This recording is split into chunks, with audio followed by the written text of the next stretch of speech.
Welcome to Shady Grove Radio. I'm Dan Loggins. It's the 21st day of October of 2020. This is our Election Madness episode. Tonight, the final push in the race for president. Election day just 16 days away. President Trump and Joe Biden entering the home stretch. 18 days to go. President Trump tonight with another trip to Georgia. Plus, former President Barack Obama heads out on the trail to help Joe Biden. Going on offense, President Trump in Nevada and Joe Biden in North Carolina trying to flip states their parties lost in the last election. Oh boy. You know, sometimes you just have to count your blessings that you're not more involved in something like that than you already are. One of the things that has been a blessing to be involved with is our election that we had at Shady Grove. What a wonderful thing that was. Everybody knows 100% of the vote went in favor of Pastor Todd and Michelle. In fact, Pastor Jerry Lumsden told me, he said, I understand Michelle got 100% of the vote. So coming up tonight on Shady Grove Radio, my conversation today with Pastor Todd. So what did you think when Scott Crotty called you to say the vote was positive? How often do you see 100% vote? Okay, how did Michelle react? I just wonder if you could share with me some of the wonderful things that you would say at my funeral, because if something happens to me here while you're there, you'll be the guy.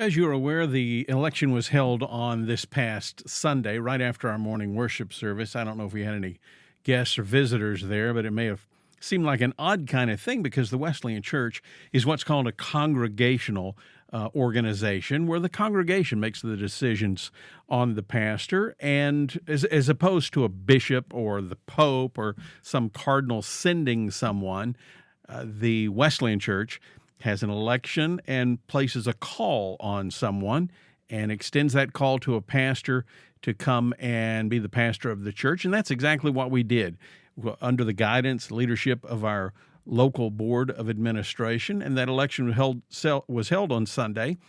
And the tellers, let me just say this, the tellers did a fantastic job. And our secretary, local church secretary, Todd Adams, did a fabulous job organizing that election and making sure everything ran smoothly. I had a chance to stand there on the stage while they were counting the ballots and observing the process, and it was excellent. The integrity of an election is in the process. It's not in the result, it's in the process. And I just commend our leadership on the process of this vote. And once the votes were all tallied, then we had this announcement. Okay, so votes have been counted, and Mr. Todd. So today we had 185 people vote in our election. We had 185 yes votes. We had 0 no votes. Praise God. Election's over. So today I had a chance to sit down with Pastor Todd and talk to him about this election. So what did you think when Scott Crotty called you to say the vote was positive? And you may have expected a positive vote, but it was 100%. What were you thinking? We were surprised, a little bit shocked, at that, but it was a lot of emotions. It was humbling because, it's a little bit intimidating. Also, just thankful because it was confirmation of what God had been doing through the whole process. With your work here in the district office, I know we didn't talk about this beforehand, but how often do you see 100% vote? Do you see it? Is it common, or is it how is it? And let's say in a church the size of Shady Grove. It's not very common, and less common in any church size now. It used to be in the old days, people just didn't vote against a pastor. Now people just are more willing to express themselves and with a negative vote. And in a church Shady Grove size, it's very uncommon now to see that. Okay, how did Michelle react when you told her that Scott Crotty called you right after the vote? How did Michelle react? When I told her, she was excited. She was surprised too. It was unanimous. She felt like her interview probably set us over the top and everything, and that's probably true. And she basically told me not to mess it up before she could get there and everything. So, but she was very excited and very just happy. And it's always a relief as a pastor and wife and family to have the vote behind you. Feel like you can turn the page and start moving forward now. So you had a staff meeting yesterday. What did you discuss with the staff? We just talked about the big thing was we started dreaming, whiteboarding what a healthy church would look like. What are the characteristics of a healthy church? What do we want Shady Grove to look like in 5 years? If we're healthy, what are some of the things that we should see? And we just started trying to whiteboard that, throw some ideas up, characteristics up, and I was pleased. The whole staff was participating, dreaming. Seemed like we were on the same page as far as what we feel like a healthy church will look like and be, and start praying that God will start doing that at Shady Grove. What's next for Shady Grove? We had this vote. It's a very, very good vote. People are excited. You've talked to the staff. What's next? Right now, we're just going to move. Obviously, things will start moving quick as far as it's an unusual time to be transitioning, right before the holidays. So, Christmas, Advent, that's always a busy season in the local church. So we'll start focusing on that and hopefully trying to use that to start building on the momentum I think that the church is getting. I think the schedule we're looking at is I will actually start at the church. My first official Sunday will be November the 8th, and then be in the office on the 9th. And just right now, not focusing on prayer. We don't want to run ahead of the Lord. We want God to lead, to direct. So we're just going to spend time in praying and waiting for God to show us the direction to move next. If you were speaking to all of Shady Grove, and maybe you are right now, how should we be praying? If you were to just give us some direction from our pastor, how should we be praying right now? I think first of all to just pray that God will reignite all of our passion for Him. I think we need to be passionate for Him above everything else, and out of that passion for Him will flow all of our ministry, everything that we do. So just be praying for a renewed passion for the Lord. Obviously praying for wisdom and discernment as we try to figure out where the Lord is leading. We know there's decisions to be made. Obviously pray for the church as we still deal with COVID, and that's impacts attendance, it impacts finances. There's a lot of impacts in the church that what the church has gone through on top of a transition.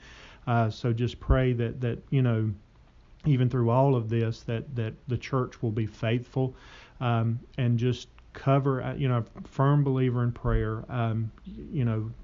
I can't, staff can't, board can't, nobody can grow the church and make the church what it needs to be. That's a work of God's Spirit, and that happens when God's people pray, and that's where we have to be, is first of all just praying for passion, pray for healing in the church. I think that's another thing with the vote, that it's a sign that there is a oneness and ready to move in a direction, but that's just the beginning of something that God's wanting to do, and we have to pray that God gives us the momentum to build on that.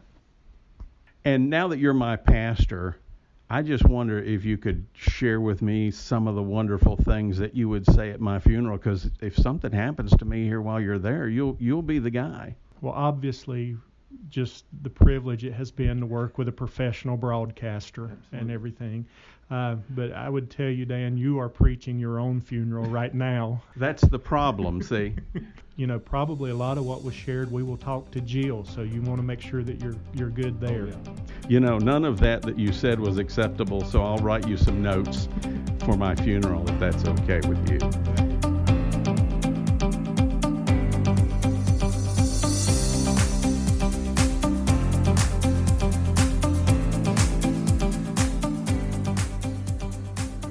I was also able to catch up with Pastor Jerry Lumsden.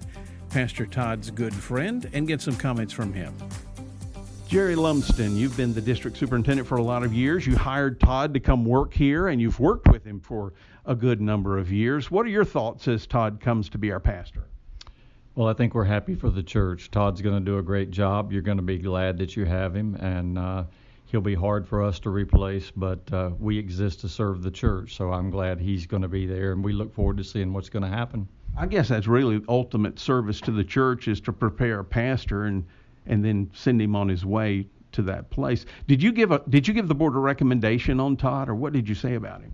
Sure. As Todd's filled in at different places, everyone's been interested in him, and we always give him the highest recommendation, but it has to be what the Lord wants. And in this case, he felt that, the board felt that, and that's pretty much the end of the discussion. The congregation confirmed it, so it looks like everything's just lined up as it should.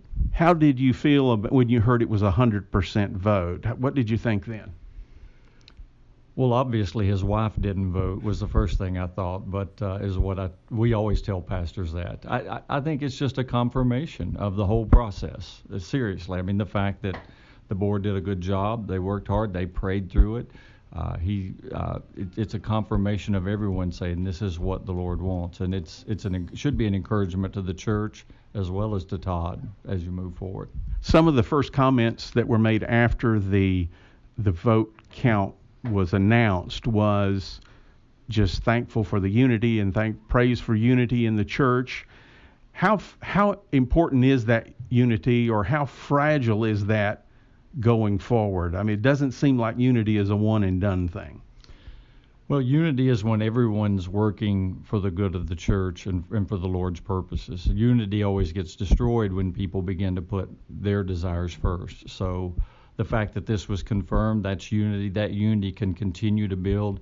People can have unity and even disagree on particular things, but still have a strong sense of unity because the overall purpose is higher. So it can be a beginning that just gets stronger as long as everyone says, what is it the Lord wants for us? What does He want us to do? And if you could speak to all of Shady Grove, and of course you are, because everyone listens to Shady Grove Radio, what kind of words of encouragement, or what would you say to us at this point?